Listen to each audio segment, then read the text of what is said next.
Значи, това е Иван Калчев, the biggest playboy in all of the world. Какво мислим за Селин Гълъбова? Или накратко Елито.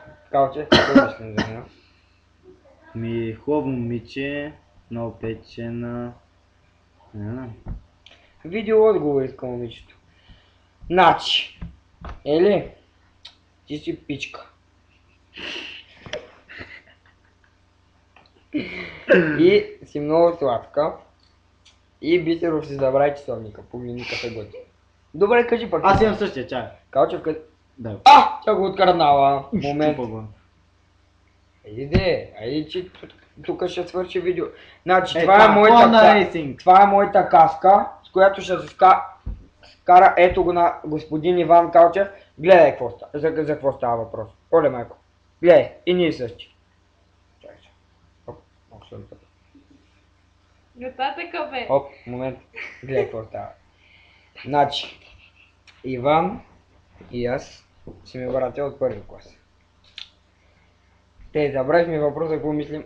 Елито е много печен човек.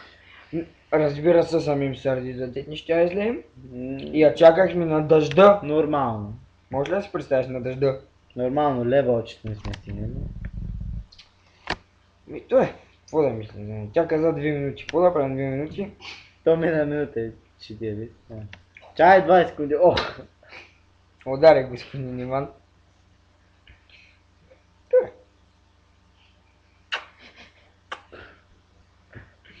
Добре, ай ти е толкова, че Иван Калчев е пиян. Да, бе. Май да, не е пиян. Тая вечер нямаше нито един пиян, освен Бисеров.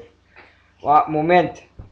Глупости, Калчев. Няма да говориш глупости. Щом ти забрави часовника, Бисер. момент само да ви покажа. И уредбата, гледай за какво става въпрос. Гледай каква уредба и я забрави. Ами, това е.